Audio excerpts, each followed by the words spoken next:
Please go ahead and have a seat in Swastikasana.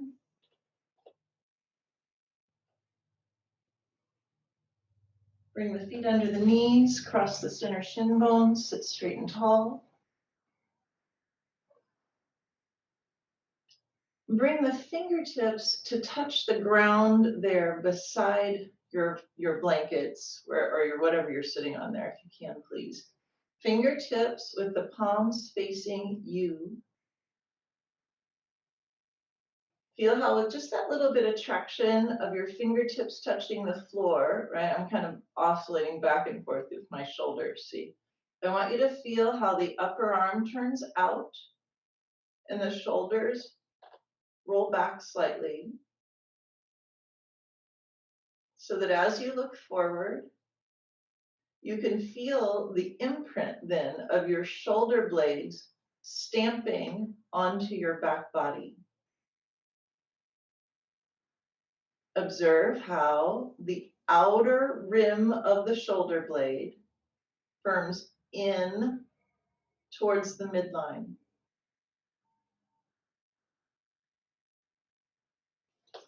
So what I mean by that is this outer rim of the shoulder blade here on either side firms in. But at the same time, descend the shoulder heads away from your ears and observe how the inner upper shoulder blades have width between them. So it's not everything firms in cinches. It's more subtle than that. And you'll find it as you descend the shoulders away from the ears, like they're flowing down your arm towards your fingertips. So that then the base of the neck can be soft, relaxed. Now, maintain that and consider the two buttock bones and feel those two buttock bones lengthening downward. So much so that you can feel the back waistband descend out of your lumbar spine. In turn, when that happens, also observe your frontal hip bones right here and how they slightly rise so that you have this really nice base to support the lifted chest. And as you maintain those things, bring the palms together and close the eyes. Feel the spreading of the palm into the palm. Bring the fingers closer towards each other, even though the thumb, it doesn't have to be tight into the hand. But feel the fingers can be more contained. Join me for the sound of Om, and we'll continue with the invocation all together.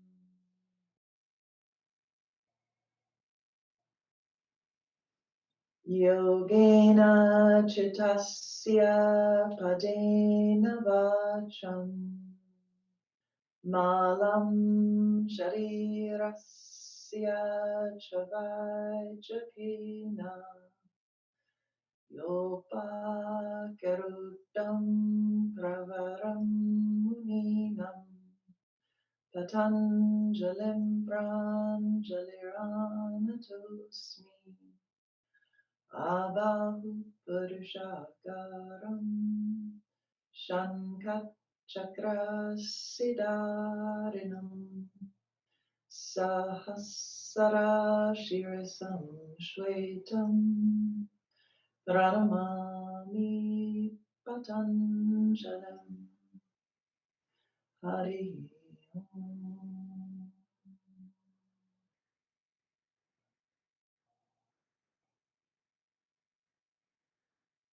Feel again the firmness of the outer shoulder blades, the width between the inner upper shoulder blades.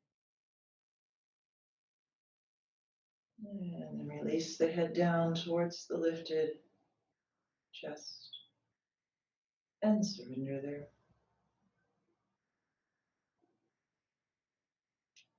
Release the hands with the palms up. Bring the head up with the inhalation and softly open the eyes. All right, everybody, so get a block, preferably a foam block if you have one, and come to standing. Just set your blankets aside.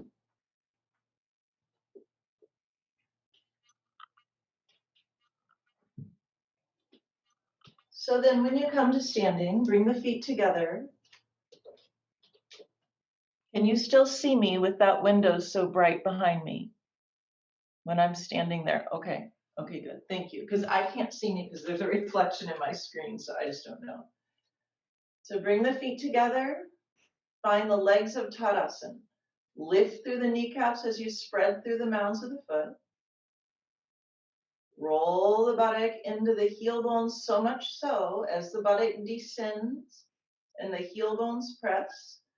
There is a gathering of the outer gluteals towards the midline.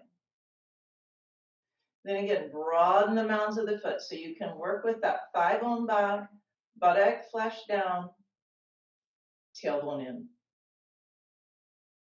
Then take the block in your hands, put your palms flat against the short edge, right? You see how I'm holding it there. So the heel of the hand touches, the base of the fingers touch, even if your fingertips go over the block, right? And so you see I have my elbows bent here, I have the palms touching. So from here, so that angle, from here, press the pinky finger edges a little more into the block. And feel how, again, you can achieve the turn of your upper arms, the outer shoulder blades firm. But again, notice the shoulder heads. Descend them towards the elbows to build a broadness between the upper shoulder blades. Now, maintaining those things, present the blocks straight forward. Then imagine I'm standing in front of you and I'm grabbing the block and I'm pulling it. And you don't really want to give me the block. But as I pull the block, there's a greater broadness that comes between the shoulder blades. Maintain the legs, the tailbone, but allow for that spaciousness in the upper back. So it'll start looking more stabilized. But then when the block comes forward, I'm asking you to let that broadness come into the work. Then inhale and begin to bring the arms up. And observe as you lift and extend through the side body. The outer shoulder blades, again, get a firmness to them. And it's not that your shoulder blades lift. The shoulder blades tack onto the back and help to lift the side body and the rib cage, even help lift the chest up. Urdhva Hastasana with the brick. Keep the effort of the legs. And keep observing now, especially when you create that broadness in the upper back, how the tricep region flows forward. So the base of the neck is soft, even as you pull the arms upward and out of the waist. Bring the arms forward and down. And then just take the block behind you, grab on with your fingers, roll the shoulders back, elbows are bent. Keep the elbows bent. Tadasana legs, and slowly straighten the arms like you're trying to reach the block down towards the ground. You just got to hold on with your fingertips. Reach the block down.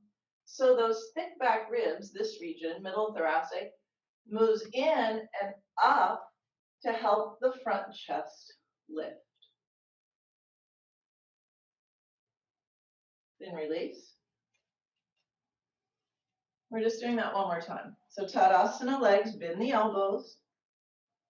So I keep wanting you to kind of look back again to that firmness of the outer shoulder blades, so it's a familiar place.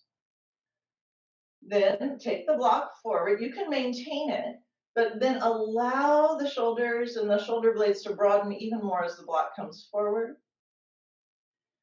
Inhale, slowly lift that block up. Keep the outer edge of the hand pressing to flow the outer upper arm forward, and then elongate out of the waist.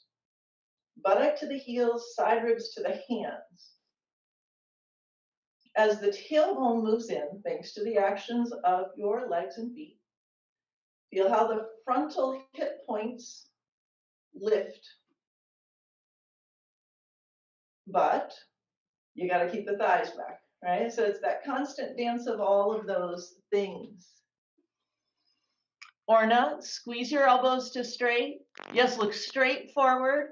And as you lift, get those thick back ribs to move in and up to help you lift. Yep, right arm. Hug that right arm. I know it's tiring. And now bring the arms forward and down. Now get that little relief by holding the brick behind your back, roll the shoulders back, and start to straighten the elbows. So that, again, those thick back ribs move in and up towards the place right underneath your collarbones, creating that broadness in the armpit chest. That's this region here in front of your armpits. So, if I'm here, no. But get that broadness. And by pulling the brick down, it lets that area, you see, lift up. Good, then release. Set the brick aside. Tadasana.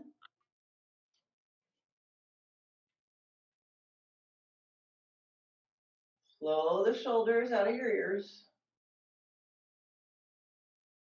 Bring the palms together. Urdhva Badanguliasana. So you're going to interlock your fingers, press the palms forward, and touch the thumbs. Now again, keep from the waist down. All those things remain, even as you push the arms forward, palms forward, to create that broadness in the shoulder blades. Then inhaling, come on up. Lift through the side body to create that inward and upward lift of the chest. Clifford, keep your thighs back. Better. Keep your thighs back and insist that middle thoracic spine moves in and up. In and up. Yep, it's a real hug in the back body. Good, and then take the arms forward and down. Of course, then change the crossing of your fingers so that the other index finger is on top. Touch the thumbs, palms forward. Keep the tailbone in. Press the palms forward and create that wideness in the shoulder blades. Inhale, up you go.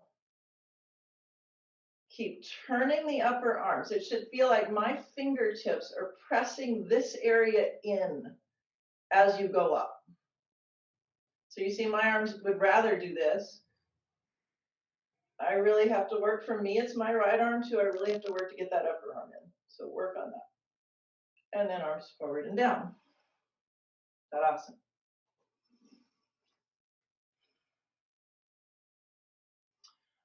Vriksasana. So we're going to bring the right leg up first.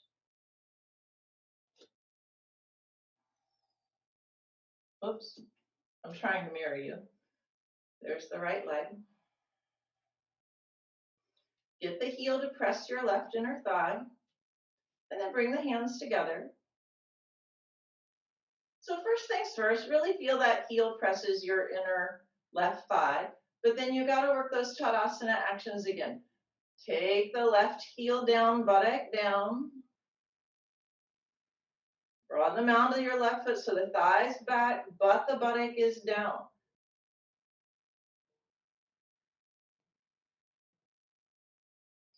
Now, when you get your left leg awakened, feel how the outer hip firms in. Get that Yes, good. And then from your right front thigh, this frontal groin, let it deepen and flow towards your right kneecap. So when you start to find those two things, observe how the outer gluteals, again, are firm, or at least they're awake. Then separate the hands and lift up. Lift way up. Turn those upper arms, palms facing each other.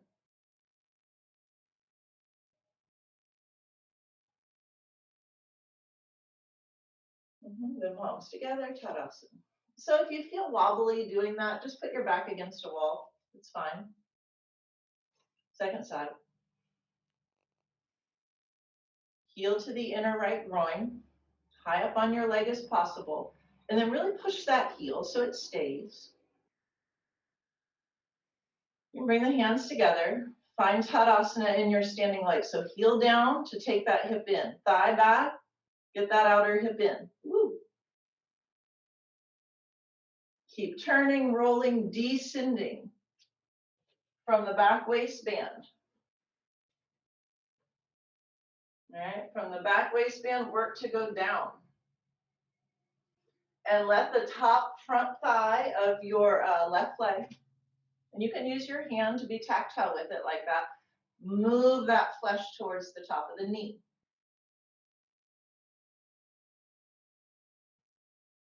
Then separate your hands and lift up.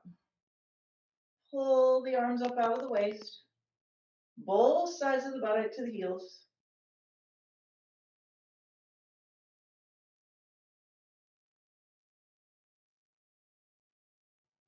And then bring the hands together, Tadasana.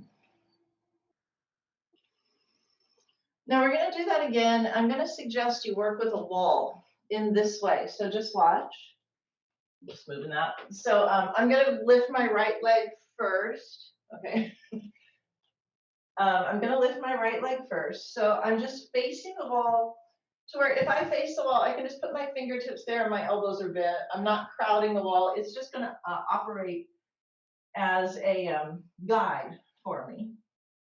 So I put my fingertips there. I start to work with the standing leg, right? So that I can feel that. I'm using the wall as a landmark so that I can feel that. I'm going to face you now. So just pretend like you're my wall. But I'm using that wall so that I can feel that this part, the frontal hip bones, are equidistant from the wall. I don't want one leg back, which tends to happen.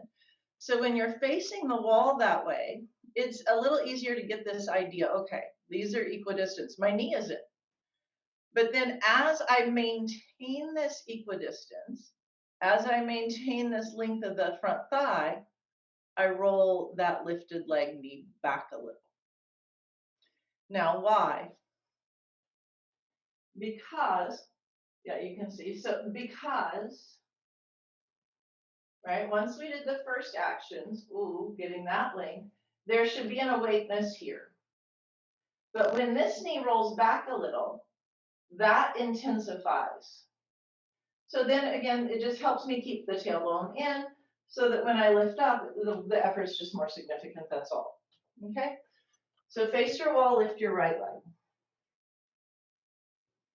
Plus, it also takes away the issue of balance, so you can be a little bit more precise with how you're going to work with the body, right? Find Tadasana in your left standing leg. Hug that outer left hip in, thigh back. Descend the buttock to the left heel. If you want to put your hand on your right front thigh, roll that front thigh flesh towards the top of the knee and feel now, be aware, you can use your hands to feel that your frontal hip bones are roughly equal with the wall. Now maintaining that, it's not a big movement. It's maybe a half an inch. It's maybe a quarter inch. But roll the right knee back like it's going to press into my hand or something. And feel how it helps that outer right hip firm in a little more so that the tailbone is in. Then you can just walk your hands up the wall to start to get that lift. Keep the awakeness in the hips, in the pelvic region. Maybe hook the thumbs in and pull up more. Keeping the legs awake, tailbone in. And then release the arms. Change sides. Start to get those Tadasana actions in the right leg. Frontal hip points, equidistance from the wall. Left front thigh to the top of the kneecap. But now, stay in your standing leg, but roll that left knee back a little and feel, can that intensify that outer gluteal region and where it firms and gathers towards the midline? And it's always a dance. And as the tailbone moves in, get a sense that, oh yeah, the frontal hip points, they lift a little. The abdomen very naturally moves in and up. Not because I grip my abdomen, but because of how I work my legs. Then release the arms away from the wall and pull up. Hook your thumbs if you can to get a little more traction. And dance with the legs to build that firmness and stability at the base of the spine. And then go on, release down. Come on back to your mat and stand in Tadasana.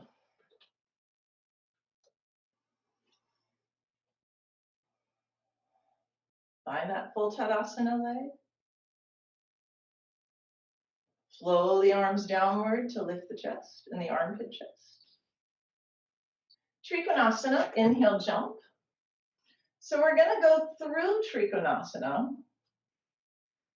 and into Ardha Chandrasana.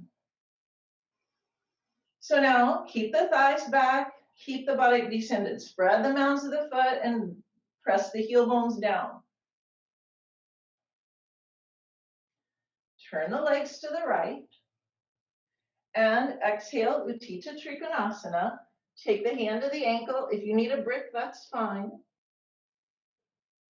Left outer heel bone down, right mound of the big toe down.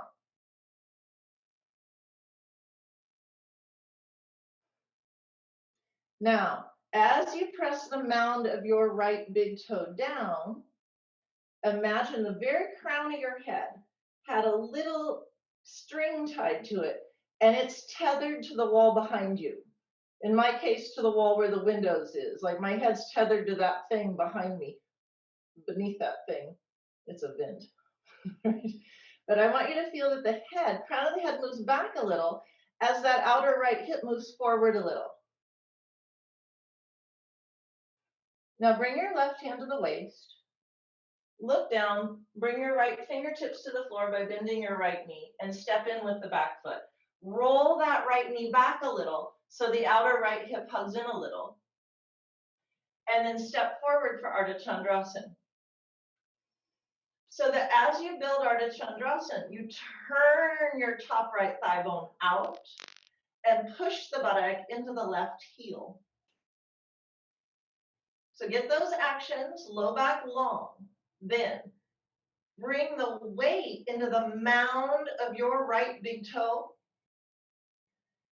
Press into the mound of the left big toe. And feel both outer hips, both outer gluteal regions begin to firm to the midline.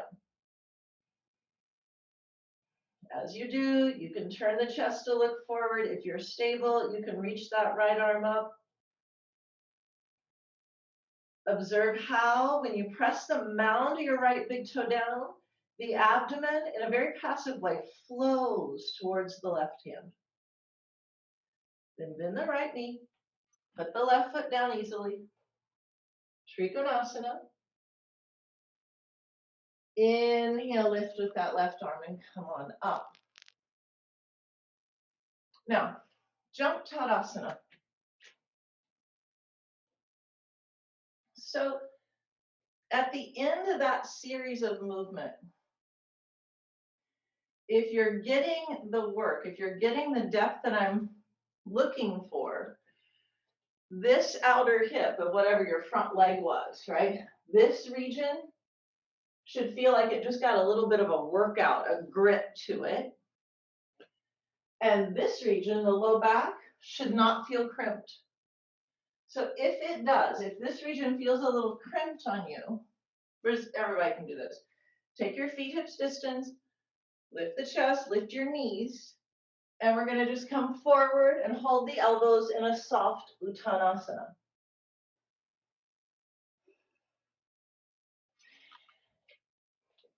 And that in general should be able to allow that low back to release so we can start fresh.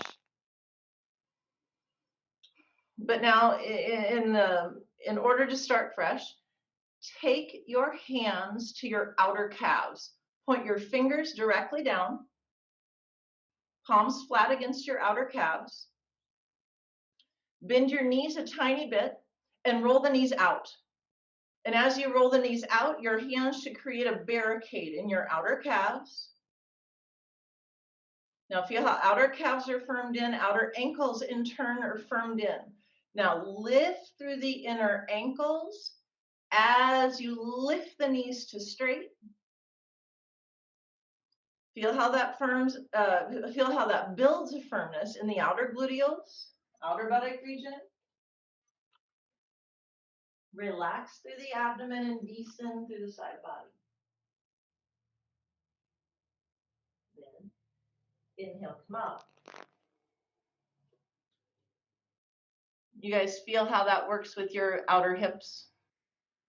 Yeah, good. Okay, so second side, Ardha Chandrasana. So inhale, jump. Turn the legs to the left. Come on in. So outer right heel down, mound to the left big toe down. You still have to make the effort in your low back to roll the lower waistband away from your lumbar spine. It'll kind of feel like the buttock is being drawn towards the back heel bone. Now, as you press into the mound of the left big toe, tether the head back a little so that hip can hug in a little. And it should feel like, oh, that outer left hip, gluteal region, is getting a little bit of a workout, like a little bit of muscle building or weightlifting. Now bring the right hand to the waist, look down. Bend the left leg and step in with the right leg. The left hand comes forward a little. But now roll the left knee back and, listen, press the right outer heel down. So the legs and the outer gluteals get firm. Now maintain the effort in that left leg and step into the pose. So you can even feel that bend and that outward turn so that as you lift the left leg to straight, the outer left buttock moves towards your right heel. So maintaining that, and I'm turning so you can watch from the other side if you need, maintaining that, roll the buttock into that right heel and bring the weight into the mound of your left big toe. So now feel that outer left hip confirm beneath you. And at the same time, press out through the mound of the right big toe and turn the chest to the right. The right arm can lift up once you feel stable.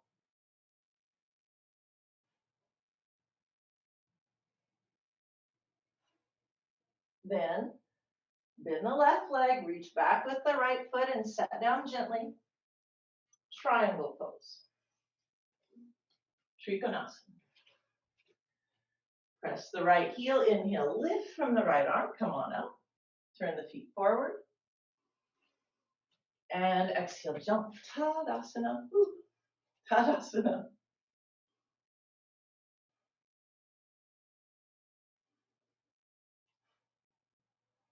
Okay. Get a chair, bring it back to your spot.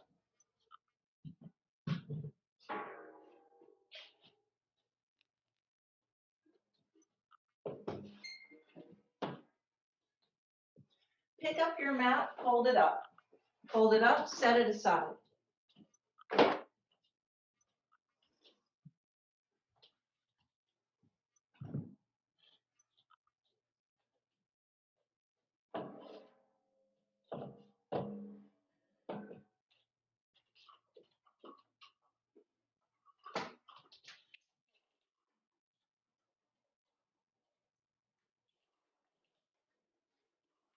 This is just bugging me too much. I'm sorry. Is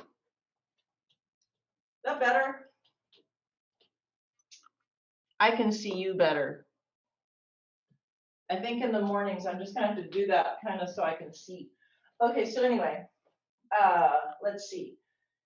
You're gonna use the chair for one more Ardha Chandrasana, and I'm giving you the chair kind of like I gave you the wall for Vrksasana, so that you can get out of any sort of strain here.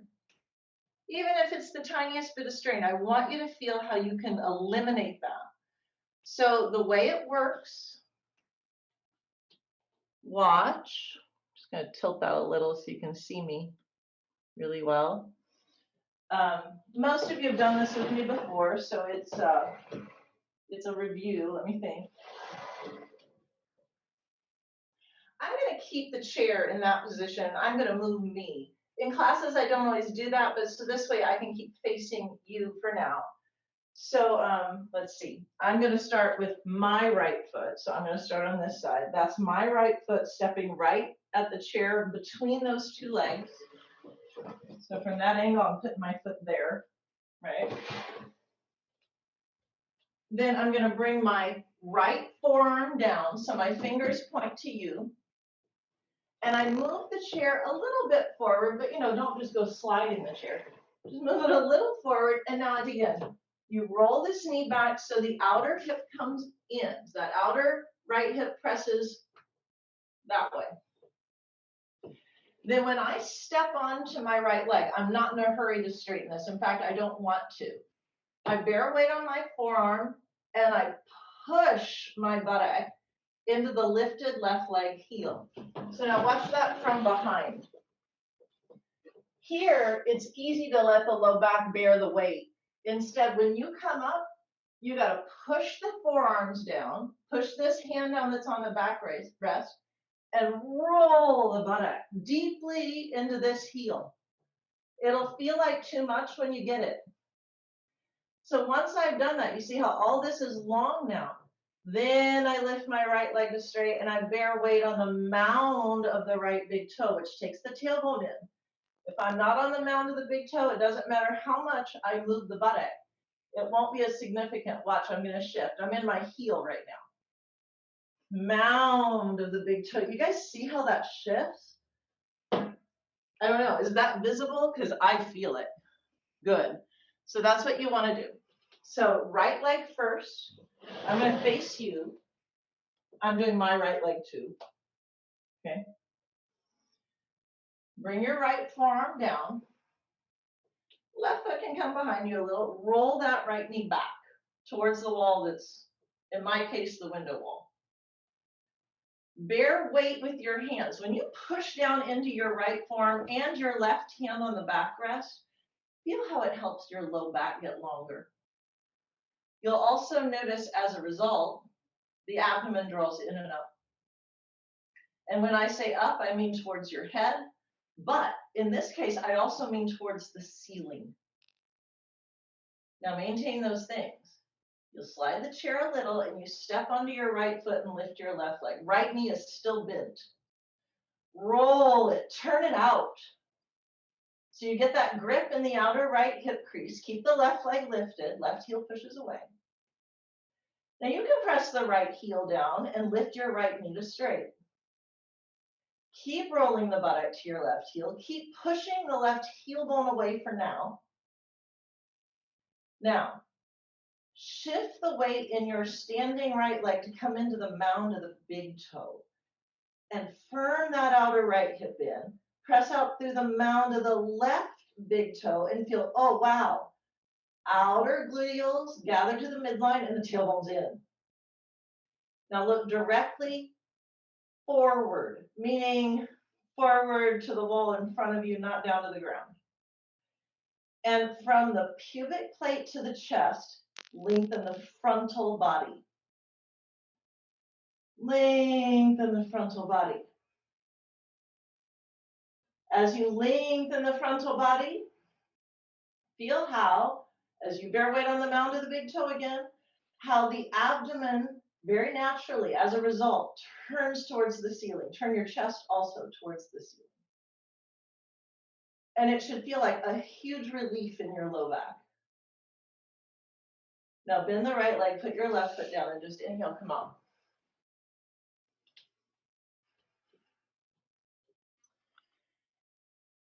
And I'll say again, and I say this pretty frequently in our online classes,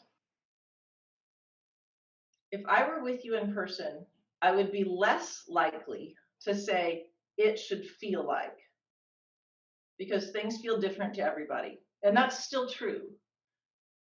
But because I'm not there and I can't see you, it's just a way for me to say, hey, look for these things because this means it's correct, right? So please understand that. I'm not trying to tell you how to feel. We all feel differently. Some of you are going to feel that in different parts, right? Just understand that. Because that's kind of one of those things. Don't tell people how to feel. Well, yeah, but it's a different situation. Okay. So now your left foot's going to be forward. Have the back rest facing your right, I guess. And now put your left forearm down on the chair seat, right hand on the backrest. I'm doing my left leg forward also, so I'm not looking like I'm mirroring you. I'll probably look exactly like the opposite. Now already, roll the buttock towards where your right foot is. Roll the left knee back towards the wall, in my case where the window is. Step onto the left foot. The chair will slide a little. Don't let it slide a lot. Lift your right leg up. Keep your left leg bent. Now push the buttock into the right heel. Roll it. Press into your forearm and your hand to help that happen. Then left knee turning out, rolling back. Slowly lift the left leg to straight. And reaffirm that buttock into the right heel. Now, from there, you can look forward, kind of over the backrest of the chair. Bring the weight into the mound of the left big toe and press out through the mound of the right big toe. And observe the outer gluteals. They should begin to firm in as the legs get strong so the tailbone is in. And then as the tailbone is in, use your forearm on the chair to give you some stability. Lengthen from the pubic plate to the chest. Breathe. Use your chair. Really use that support because that's why we have it. Bring again the weight into the mound of the right big toe and feel abdomen turns to the ceiling. So let your chest follow. Push your right hand down and turn your chest to the ceiling. Some of you might even look up to the ceiling as that turn happens. Then bend the left leg, put the right foot down, inhale, up you come. Tadasana. Separate your feet a little, hands to your waist. Lift the knees and with your exhale, come forward again, hold the elbows. And allow for that release to happen in the low back. Let the weight shift forward into the mounds of the foot. So there's a lift through the inner leg, but lengthen and descend the side body, side waist, side ribs.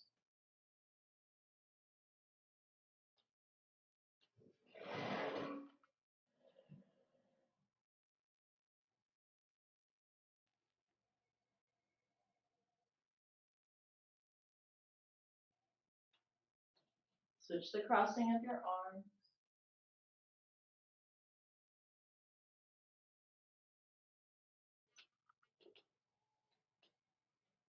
And then with your inhale, come on up.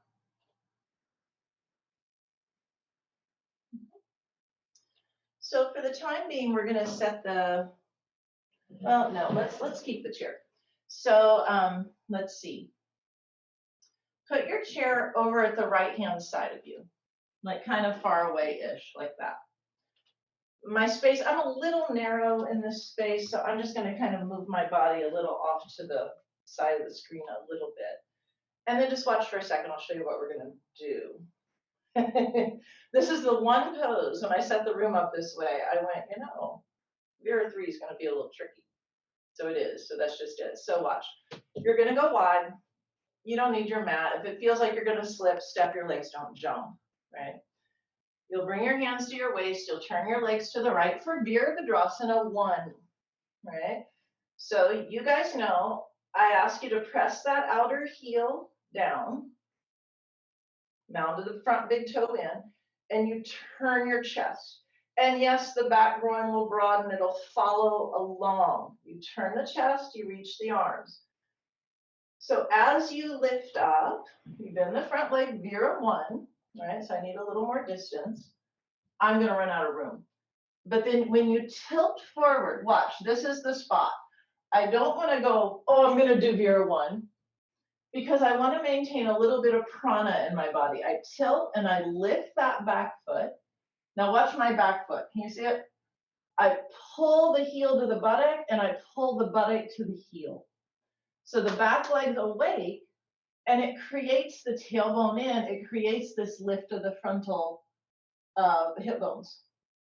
So that from there I have stability and I can start to come forward. Now, in my space, I've missed the backrest of my chair. It should be up there, so I'm going to use the wall.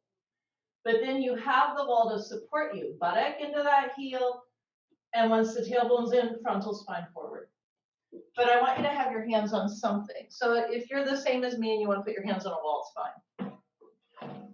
I'm just going to move that because it doesn't work in my space.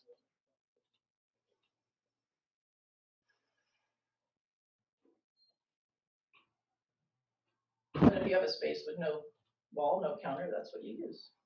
Okay, so once you kind of get situated, stand in Tadasana.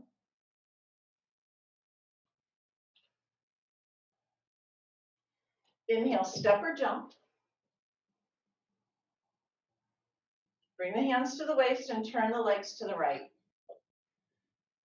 Turn the back foot, then press the outer left heel bone down. Mound to the right big toe down. Inhale, now with your exhale, turn your chest to face the right foot. And feel your inner upper left knee moves back. The back left groin broadens some. Now take the arms up and pull up. And with your exhale, bend that front leg for Vira 1. Bend to a 90 degree. Bend, and again, turn the chest to face your left leg. Now, pitch the upper body forward at about a 30-degree angle. Lift up on the back mound of your left foot and lift onto the toe mound. So the buttock rolls to the heel and the heel pulls to the buttock. Then the tailbone will start to come in. Now from there, come forward and take your fingertips to a wall or to the chair and roll the buttock into that left heel. So my arms have to go down so my leg can go up. You want your arms and legs at a similar height. Buttock into the lifted leg, heel, or mound of the foot. Bring your gaze forward and lengthen the frontal spine forward. Then bend the front leg, go back to Vira 1, and inhale, straighten the front leg and turn forward. Hands to the waist. Do what you need to do to set up the second side. Then turn the legs to the left. Outer right heel down. Mound to the left big toe down. Turn the chest to the left and feel that inner upper right knee moves back. Feel that the back right groin broadens. Reach the arms up, inhale. And exhale, bend the left leg. Pitch the body forward, come up onto the mound of the back foot. But now come way up onto the toes. So the heel pulls to the buttock. Both sides of the buttock roll to the heel. Now maintain that and step onto your left leg. And lift the inner upper right knee in order to press out through the mound of the right big toe. And lengthen the frontal spine. You can even bring the weight into the mound of the left big toe if your props allow for that movement. Mound of the right big toe presses away, Jason. Yes. Now let your chest go down. Don't push the chair down. Push the chair away. I know it's at a wall, but you get what I mean? Turn your outer left calf, Clifford, towards the floor. Yes. Good, everybody. And then bend that front leg, bring the top foot down. Beer one, just kind of touch it. Come to standing, turn the feet forward. Jump Tadasana.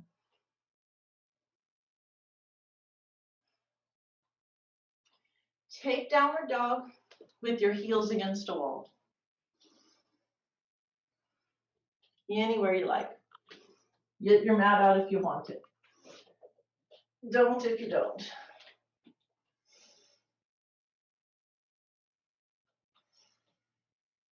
So spread the foot, spread the metatarsals, and lift the knees.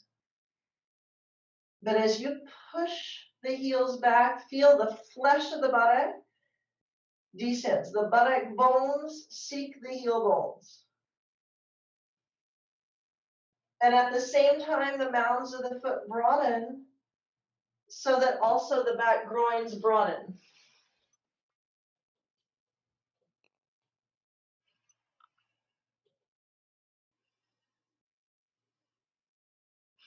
Walk the feet forward to the hands come up.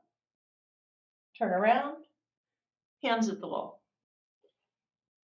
Turn your hands out, of course. Thumb and index fingers touch. Downward dog again. Descend the heels back and down. Touch them down if in any way that you can. And if you then touch them down, you drive them down. Then once you've done that, broaden the back groin. Spread through the mounds of the foot. Move the flesh of the inner heel towards the outer heel and lengthen through the side body.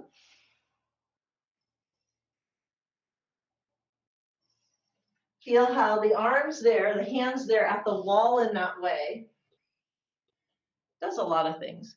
It helps the uppermost part of your arm, Orna, turn out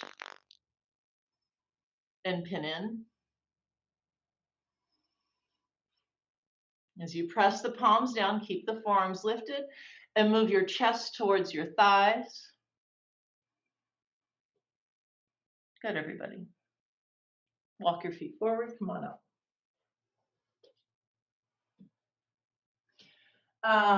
Let's see. Come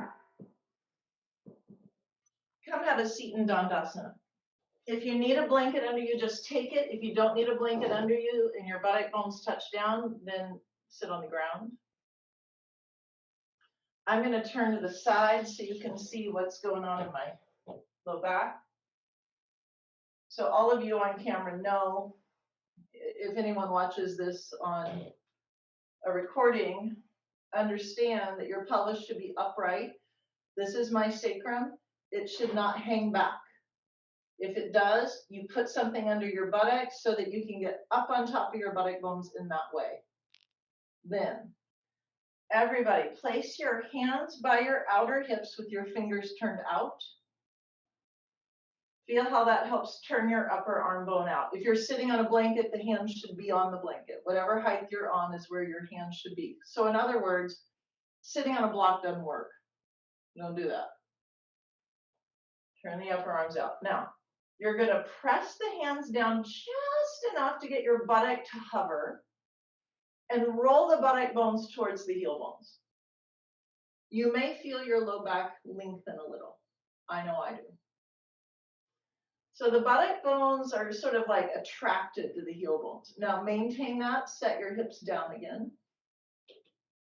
Now spread the mounds of the foot, from the mound of the big toe to the small toe, spread and gently press the mound of the foot forward, more so than the heel bone slightly, and observe that spreading in your back thigh.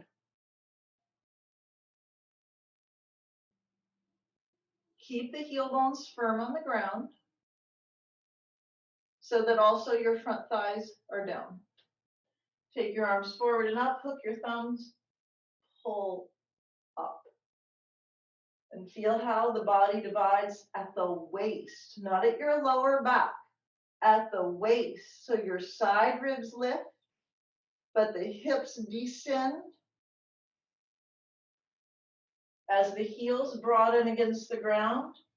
There's even remaining here a sense of the tailbone lifting in and up. Switch the hook of your thumbs. Keep the legs away. And then release. Good. Now, we're going to take a form of Setu Bandha Sarvangasana, and here's how we're going to do it. Just watch, and then you'll all set up. I'm going to get my 2 blankets back out again. You could use 2 blankets folded on top of each other, or you could also use a bolster. I like blankets because sometimes bolsters are kind of, I don't know, they give a weird feedback because they're kind of puffy. So I'm going to fold my blankets in half the long way, the long, narrow way. The fringes face my wall so that the nice folded edge is facing me in this case. I do that with both of my blankets, like so. I make sure this folded edge is nice and even. Now, we're going to do Setu Bandha with our feet against the wall. And I want you to have 2 bricks to begin. I'll tell you the truth of this is we're going to do this twice. And I'm going to deepen it on the second round. Okay? So the first round, I want you to put a tall brick against the wall. And we're going to use a tall brick. Now just watch me and then you'll do, okay? So I want you to understand what I'm doing with my legs. So I'm going to first just lie myself back. I don't want to get too far from the wall. I'd rather you crowd the wall and have to move more than be too far away. So shoulders are on the blanket, right to that edge, and my head is off. Right now my head's kind of hanging down, but that'll change as we move. Then I take this brick beside me, I push my heels, I lift my hips. It should go without saying at this point, the buttock rolls towards the hamstrings, tailbone in. Now you can come to your tiptoes if you need. Take that tall brick, look at how it's angled, right? Even though it's tall, it's long, right? And I put that on my tailbone. It's a little bit on the sacrum, but primarily it's on my tailbone. Then I turn my upper arms out. Now, because I'm going to slide, I've got to keep fingers there for a minute so I can take the brick with me. My feet go well up the wall. Now, here's the thing. If you're on a wooden floor or a hard surface, your blanket should slide. If you're on a carpet, they're not going to. You're going to have to accommodate for that, okay? But I hold the fingertips there on the brick, so I bring it with me. I push my heels into the wall, and I get the blankets and the brick to move. Now, I turn the arms out, and I start to walk my heels down. If I need to move my brick a little more, I do. I walk down, I walk down, I walk down until I feel that, oh, there, somewhere there, there's the brick. Now, I turn the upper arms out, let them rest. Even though they're at my side, they're not above my shoulders, right?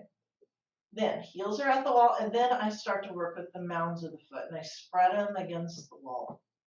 Even if my heels come a little away from the wall, it's okay. But now watch my thighs and hip buttock region. Just watch. Right now, that's heels at the wall. Now I'm spreading, mounds of the foot. My heels are coming a little off the wall, but the mounds of the foot spread more. Now, I don't know if you can see what happened, but I will tell you the outer gluteal spur, the tailbone came in and my chest lifted more. We're going to do first like that, and then the second round, I'm not even going to show you. I'm going to show you just now. The second round, the brick will go to the medium height. And in the second round, if you want to kick that brick aside and put your feet on the floor, you can. Okay, so first round, they'll like this.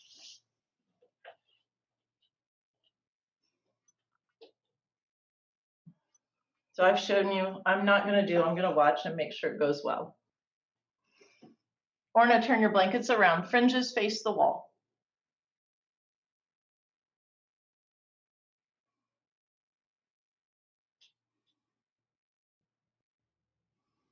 So, if you don't have a wall space, you just have to make do. It works everywhere, just be reasonable. Initially, you push the heels into the walls so that you really know that, oh yeah, buttock is flowing towards the heels. The feet are together. That's why I'm giving you the height, is so that you can keep your feet together. That's important to understand the alignment of the legs. Yeah. And once the legs are straight, you start to walk the heels down the wall towards that tall brick. Get the legs straight with the feet way up first.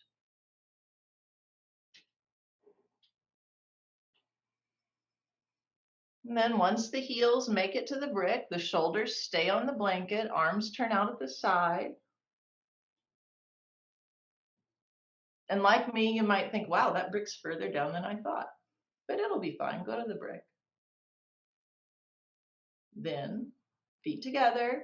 Now, press the mound of the big toe into the wall and spread the mound of the foot into the mound of the small toe.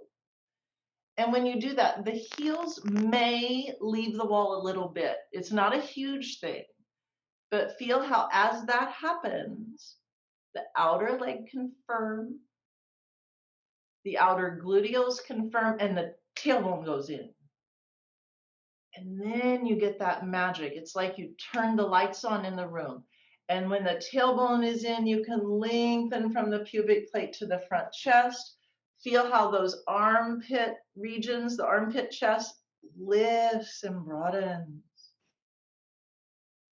But it's interesting. It all happens not so much because of what you do on the outside of the body, particularly in your upper body. It all happens from what those deep inner actions are that emanate from the tailbone in.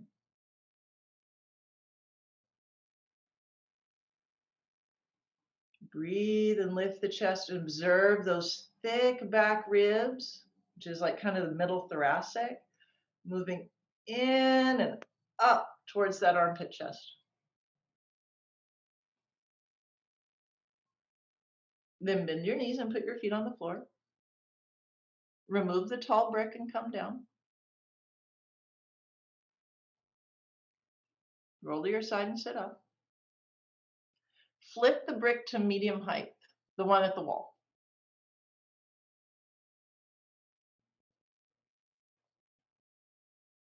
And then do again with your feet at that height.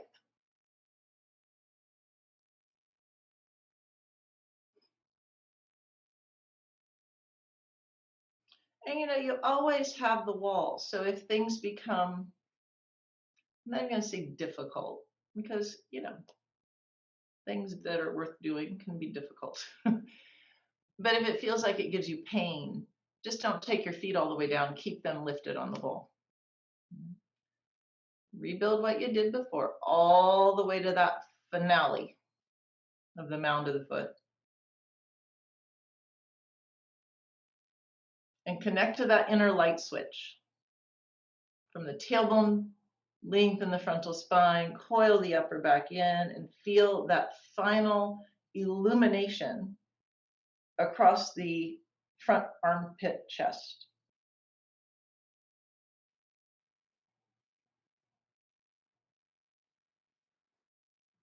And if that all feels like, wow, I'm getting that, I see how the legs control the work in the upper body, you may, if you like, kick that block aside and bring your feet to the ground. If bringing the feet to the ground means, well, the only way I can do that without pain is to widen my feet, then don't do that. Keep the brick, right? But sometimes you have to test the waters. And sometimes you might find, oh, wow, that can be kind of intense. But if I really get the actions, oh, the pain goes away, the intensity deepens, and that's a good thing. Breathe. Relax the neck, the jaw, the tongue to build that lift beneath. Then bend the knees, put the feet flat on the floor. Body rolls to the hamstrings, tailbone in and up. Remove the brick under your hips and come on down.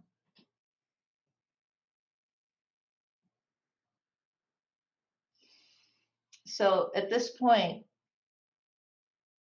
you should be understanding how to make length in your lower back. And I hope that is understandable. Here's where we're going to go from here. So you're just going to keep those 2 blankets that you folded up. And okay, well, you can use them. And now I'm going to contradict myself. Now for this next thing, I prefer bolsters. So that's what I'm going to use.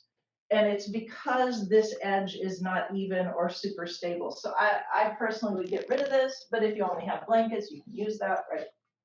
You're going to use a bolster if possible, but I want you to keep yourself, if you have a hard surface where you can slide, I want you to keep yourself on that hard surface.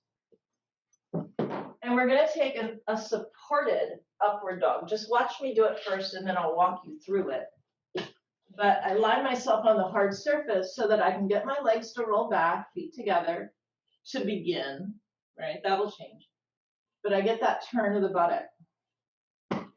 So then I try and work to maintain this turn of the buttock, tailbone in, and I pull this bolster into me. And I'm on my forearms, and I kind of have to fight with it a little.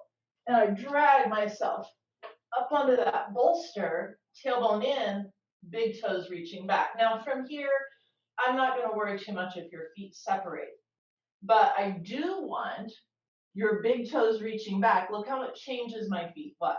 This is what feet do. But I want your feet to be awake. Big toes back, outer ankles in. Then you have control here at the base of the spine. You press the forearms, shoulders back, and you get the thick back ribs in to lift the chest up. We'll be there a little bit.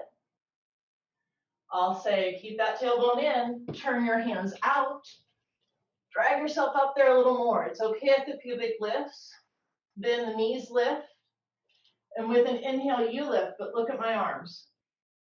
Shoulders turn out, elbows bend. I keep the tailbone in, those thick back ribs in, and I take my time to lift my front chest, but I'm not, watch, doing that. I'm keeping that little bend so I can get that armpit chest to lift up. Supported upward dog. So come on, lie on the ground. Roll the buttock to the heels and feel those tailbones in, or your tailbone in. You only have one. I hope. Now, feel how reaching the big toes straight back helps you firm your outer ankles in, and there's an effect around your tailbone. If you don't believe me, watch the tailbone and release your feet for a second. It's not huge, but it's important. Reach those big toes back from the outer ankles in. Now put your forearms on that bolster and drag yourself up onto it. You can pull the bolster to you. You can pull yourself to the bolster. But as you do, feel how the feet and the legs remain active and your tailbone is in. Abdomen relaxed. Press the forearms down, but turn the upper arm bones deeply out. Deeply out. If I have my hands on your upper arms, I'd be pulling them back. I want you to feel this firmness in your outer shoulder blades again. And as you push the forearms down, I want you to feel the broadness in your upper shoulder blade again.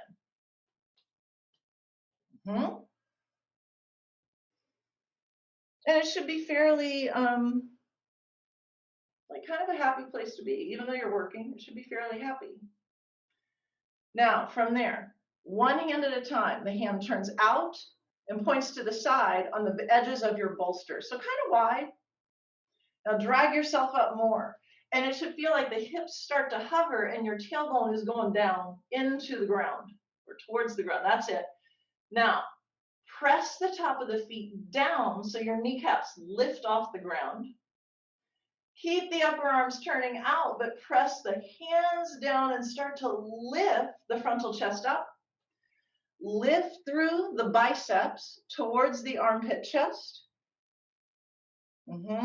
Keep those elbows a little bent, Pablo. Little bent elbows so the arms can turn out. Yes, yes. That's it. And the frontal chest lifts up and the legs stay strong. And you breathe. And then release yourself back down and sit back on your heels.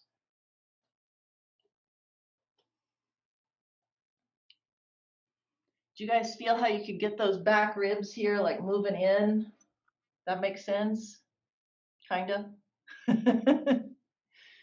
Okay. That's what we're going for. Now, if instead, because this is common, if instead it feels like, wow, my low back is sore, then you come to hands and knees and do downward dog. Do it now. Go ahead, even if your back isn't sore, because it can't hurt. Spread the palms. Do downward dog with prana, not with just shape. So that means you got to spread the palms and lift through your forearms. Spread the mounds of your foot and lift through the inner ankles. So the buttock bones seek the heels, even though your inner groins seek the wall behind you. Doesn't it all sound like double talk sometimes, right? Do this, but do that too. Do this, but do that opposite. But that's the thing that keeps us stable.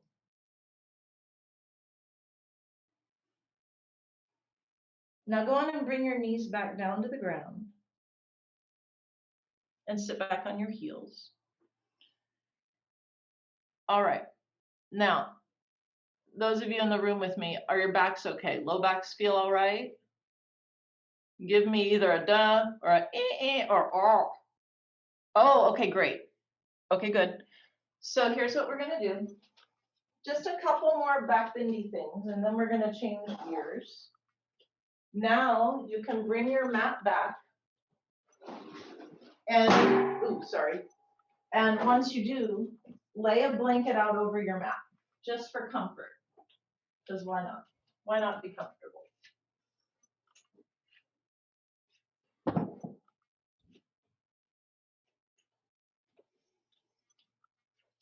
Okay.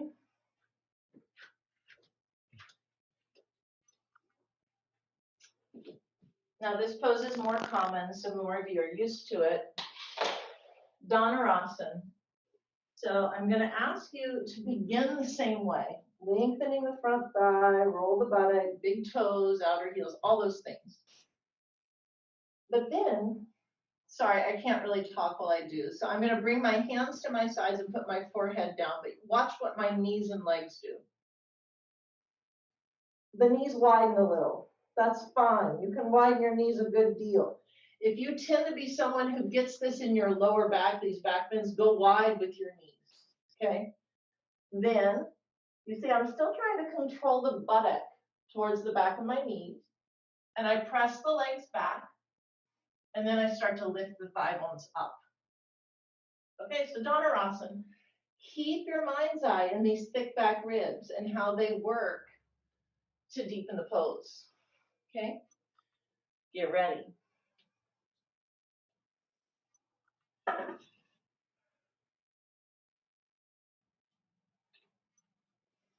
So lengthen the buttock, open the frontal groins, tailbone in.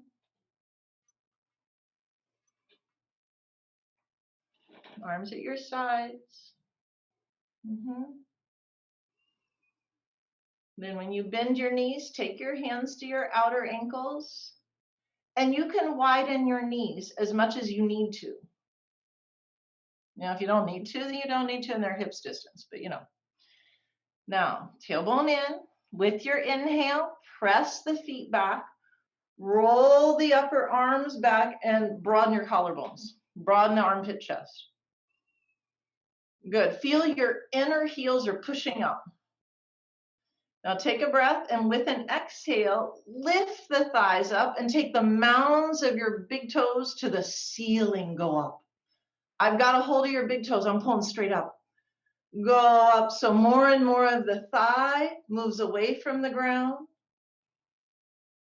Coil those thick back ribs in to broaden the chest. That's it. The balance is on your abdomen. Let the balance be around the abdomen. That's it, Emily. Good. To come down, lengthen the body forward. Come down, rest. You can just put your hands on your forehead, or your forehead on your hands.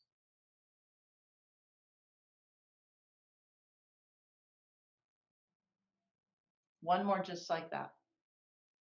Grab the ankles, and as you're ready, tailbone in, and you inhale and come on up. Just one more like that. Initially get those inner heels up, open your inner ankles. Feel how that gives you a little leverage. And then take a breath, and with an exhale, mounds of the big toes to the ceiling. That's it. Lift more and more of the thighs. Breathe. Jaw soft, tongue soft. That's it. And exhale, lengthen forward and come down. Rest.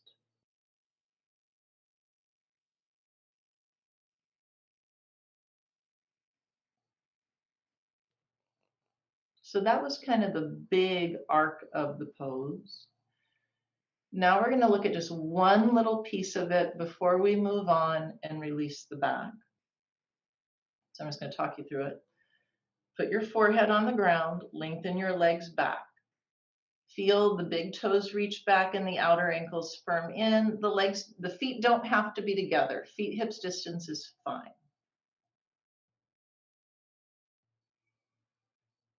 Good. And as the tailbone moves in, spread the back groin there, even here. So it'll also feel like outer calves a little towards the floor.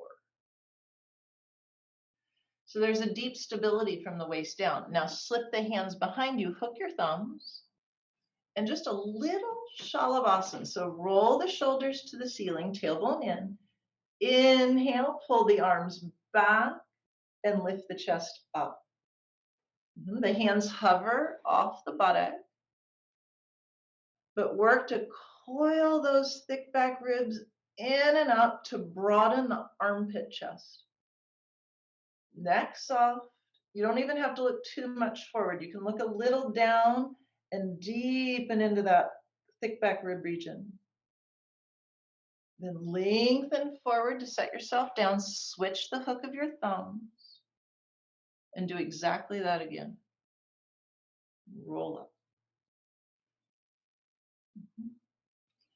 Once you come up, imagine someone is sitting on your ankles, so they're that much down, and they've got a hold of your wrists and forearms, and they're gently pulling back to help you lift more. Fingertips touch that wall behind you. Lengthen forward and come on down. Good. Rest.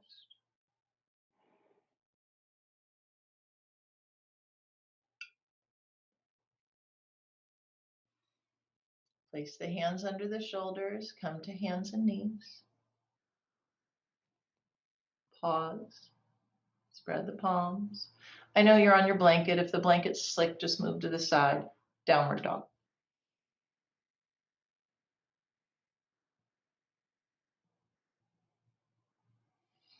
Just take a downward dog there. Spread the back legs. Breathe.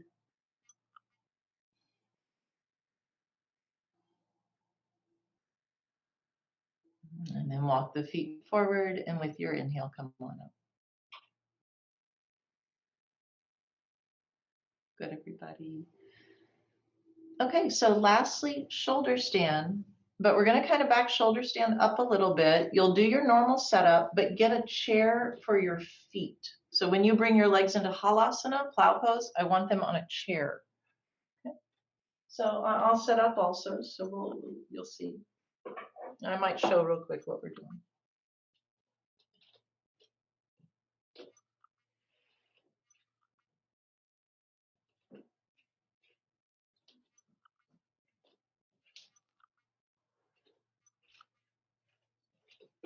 So preferably have 3 blankets for your shoulders.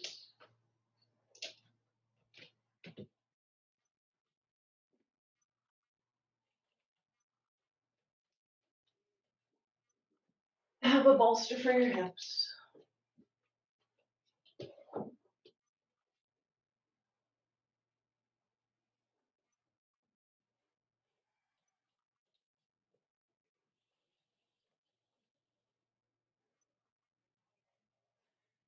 And then you place the chair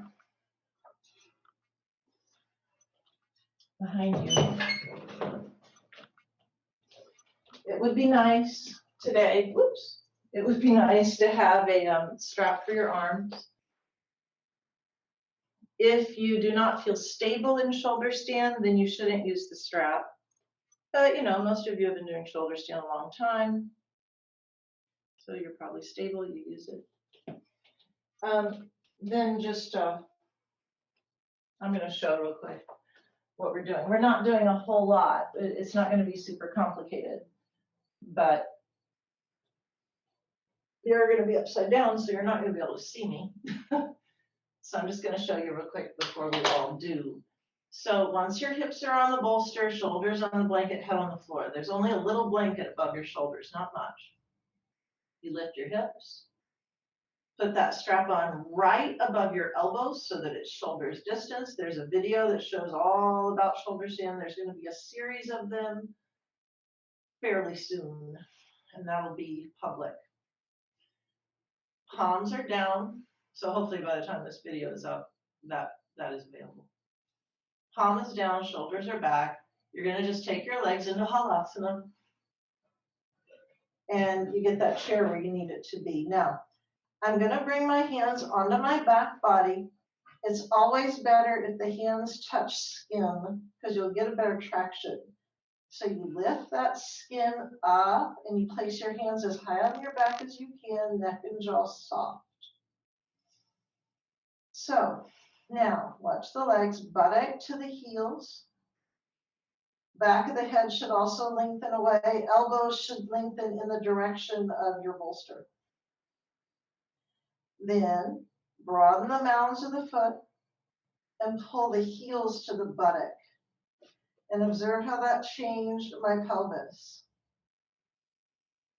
Then we're going to lift the left leg only. Now, once I do that, you see it wants to turn out like that. The instruction is turn that leg from outside in, mound of the big toe to the ceiling. As you press down on your right foot, that's the one on the chair, and lift the outer right hip up. We're going to do that on each side.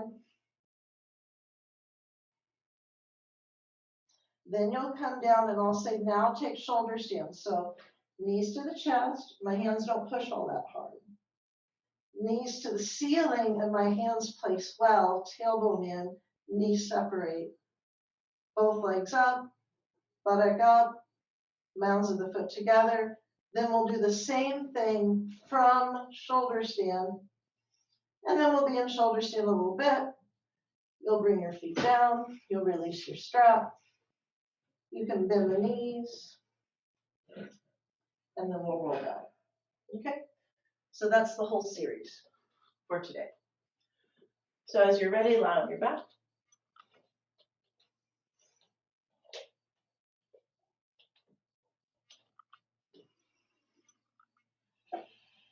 Get that strap on your upper arms if you can, please. Once you do, feel the upper arm turn out, palms flat on the bolster.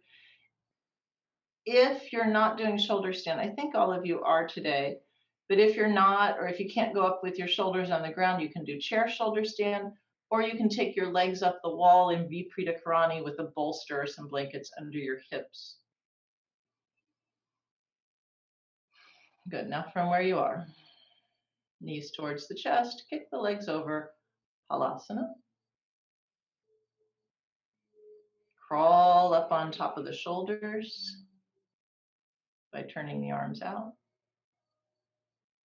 Bring the hands onto the back. Your shoulders flow to the elbows towards the bolster. The back of the head flows towards the chair. Now roll the buttock towards the heels and push the heels away. Spread the mounds of the foot. Feel how that helps the back groin spread. And now move the heels towards the buttock. So the buttock has already moved the heels. Now move the heels towards the buttock by lifting way up onto the mounds of the foot. Deep in the frontal groins, inner groins, outer groins. Now take a breath. And with your exhale, gently lift your right leg up, knees straight. Take it directly upright, like you want to place your ankle over the hip, hip over the shoulder. Now turn your right thigh from outside in and press up through the mound of the right big toe. Press your left foot down on the chair and lift the outer left hip towards your right foot.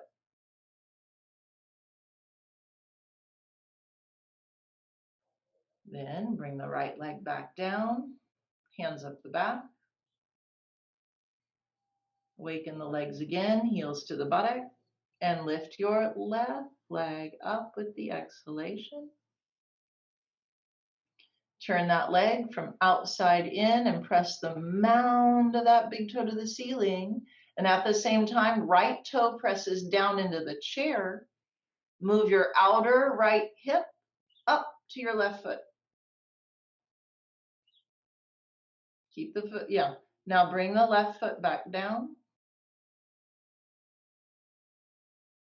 Halasana. Now from there, come into shoulder stand. So bend the knees. Then lift the knees to the ceiling and place your hands on the back. So it's like Virasana.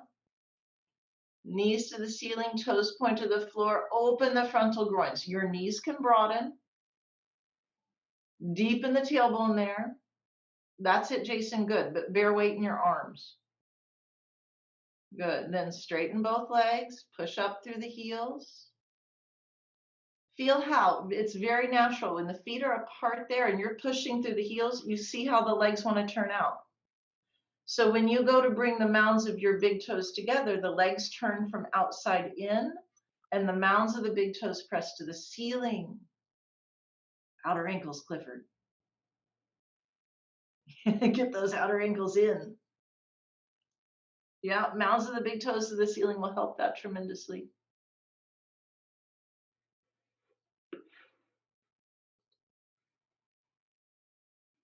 Good. Observe the weight in your shoulders and elbows and upper arms, more so than your head.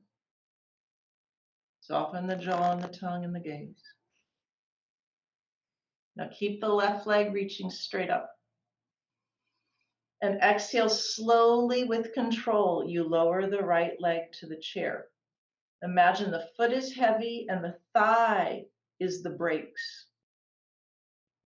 Then when the toe touches down, that outer right hip lifts to your left foot and the left leg turns from outside in. Exhale, lift the right leg back up. Walk your hands up your back.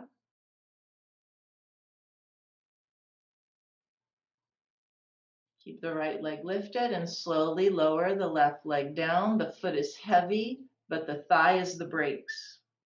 Front thigh is the brakes. Once the toes touch down, lift the outer left hip to your right foot and turn the right leg from outside in. Exhale, lift the left leg back up. Pull the buttock up. Mounds of the foot come together. Be in shoulder stand for just a few moments. And then you're going to come down in reverse order. So bend your knees so the feet move to the buttock. The knees towards the chest and take your legs to the chair. Halasana. Once the legs are there, you can begin to bend the knees. And at that point, if you want to take off the strap, as long as you're stable, do it. Bend the knees towards the ears. The toenails will just kind of hook there on the chair and your knees can separate.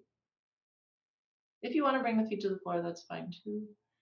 And then let the arms come around the legs. Relax the abdomen. Allow the low back to be spacious. In and out through the nose.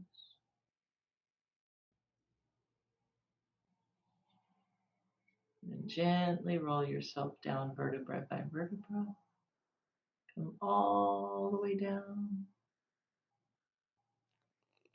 And once you're down, feet to the floor. And for today, initially, as you're ready, you slide your shoulders off those blankets and rest with the blankets in the upper back.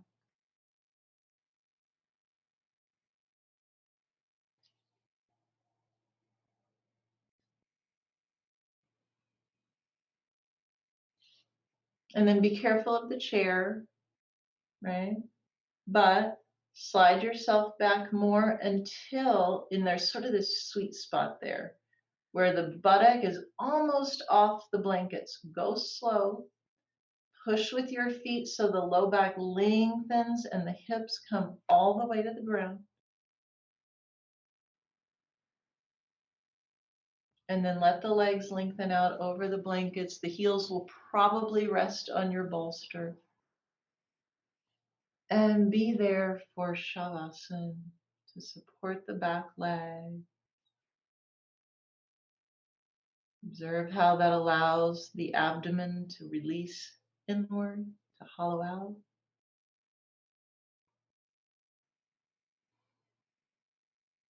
Turn the arms out to the sides. And flow the limbs away from you.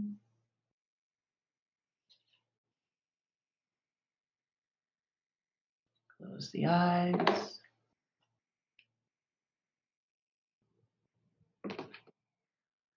Lengthen the exhalation.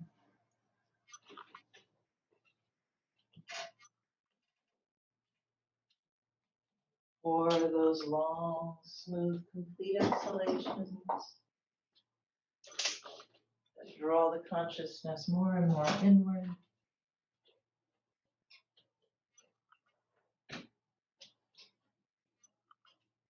To that sweet, silent retreat inside. That place that is constantly available.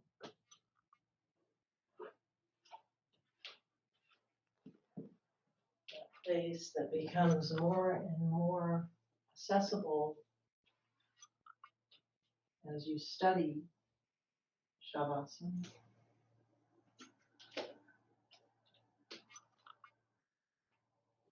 Observe how Shavasana, it'll come in layers and waves. Be patient and surrender the physical body more and more. Notice the tongue, the jaw, the eyes, the sense organs. Ongoingly release any tension, even across the skin of the face, the shoulders, the neck, the arms. The skin across your side ribs. Allow the frontal ribs to surrender towards the back ribs.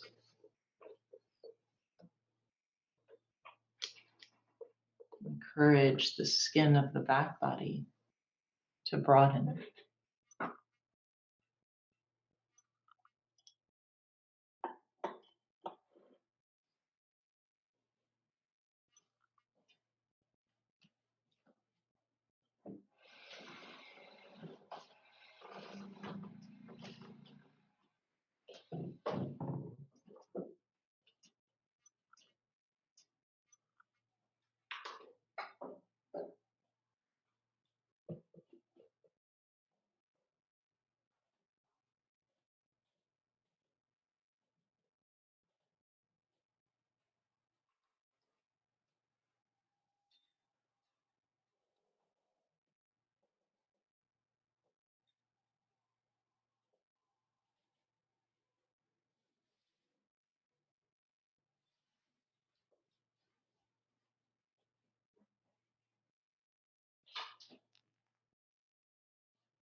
Bring the hands to rest somewhere there on the frontal body.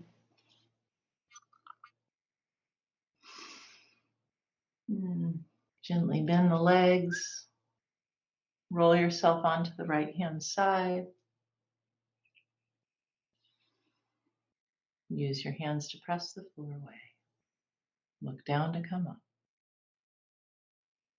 That's all for this morning. Namaskar, everyone.